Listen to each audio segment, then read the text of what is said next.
Hello guys, आप सभी का स्वागत है मेरे चैनल ट्रैक टू टारगेट में। आज हम लोग पेपर 2 के एक इम्पॉर्टेंट आने वाले क्वेश्चंस पे बात करेंगे। इसके अलावा जिनका optional paper PSIR political science है, इसके अलावा पब्लिक एडमिनिस्ट्रेशन भी है, उनके लिए भी ये क्वेश्चन बहुत इंपॉर्टेंट है। आज सुप्रीम कोर्ट ने आर्टिकल 142 को इन्वोक करके एक जजमेंट दिया है EPFO पेंशन स्कीम के बारे में। तो जो क्वेश्चन आ सकता है पेपर 2 में, या जो भी जिनका ऑप्शनल है, क्योंकि आर्टिकल 142 इस साल दूसरी बार यूज हुआ है। पहली बार कब यूज हुआ था?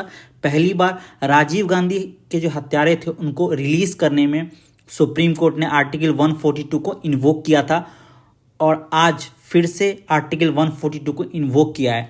तो जो क्वेश्चन पूछा जा सकता है, right the implications of article 142 in the Indian judiciary system.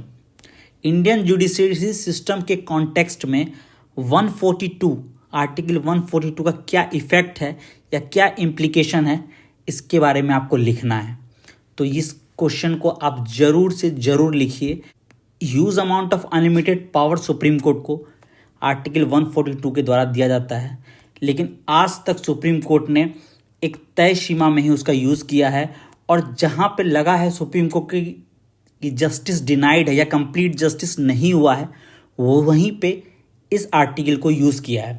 अब आपको इस क्वेश्चन में सबसे पहले तो ये बताना होगा कि आर्टिकल 142 क्या है, 142 का क्या इंपॉर्टेंस है, 142 सुप्रीम कोर्ट कब कब यूज़ कर सकता है, और कौन से इम्पॉर्टेंट जजमेंट हैं। लाइक बाबरी मस्जिद जजमेंट में भी आर्टिकल 142 का यूज़ किया गया था।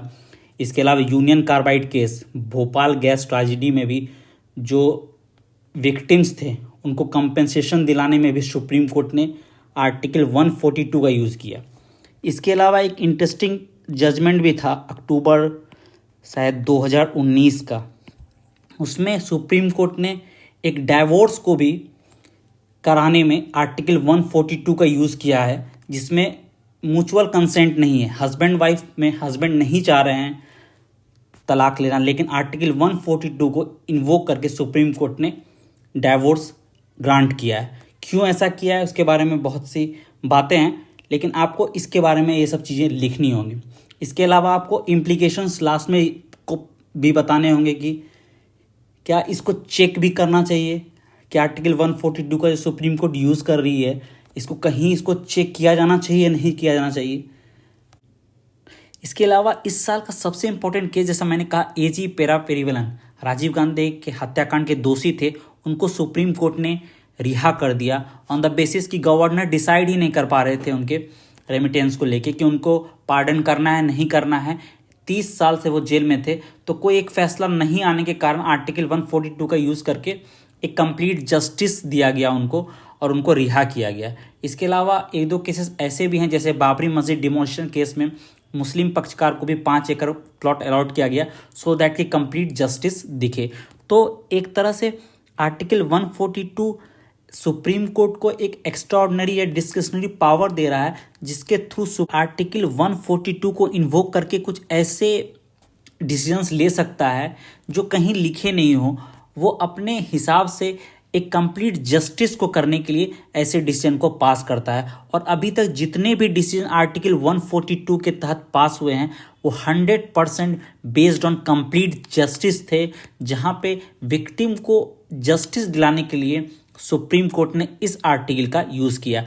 तो आपको इसके बारे में लिखना होगा। इसके अलावा क्रिटिक्स भी लिखना होगा, क्योंकि ये जो आर्टिकल है ये सुप्रीम कोर्ट को अनलिमिटेड पावर देता है, तो इसको कहीं ना कहीं चेक किया जाना चाहिए, नहीं चेक करना चाहिए। इसके अलावा जो भी गैप्स हैं, जहां लॉ नहीं अपना काम पूरा कर पा रहा है, वहां पर आर्टिकल 142 का क्या यूज़ है, उसके बारे में भी आपको बताना होगा। तो एक बहुत अच्छा टॉपिक है, और एक बहुत अच्छा चांस है कि इस क्वेश्चन के आने को, इसके लिए इस टॉपिक को, इस क्वेश्चन को आप लिखिए, और लिख के आंसर लिखने के बाद मैं डिस्क्रिप्शन में लिंक एक दे दूंगा, उस लिंक पर आप उसको सेंड कर देना अपने आंसर को। उसके बाद मैं उसको चेक करके आपको टेलीग्राम का लिंक रहेगा, उस पर वहीं पर रिवर्ट बैक भी कर दूंगा। So please like and subscribe my channel. Thank you so much.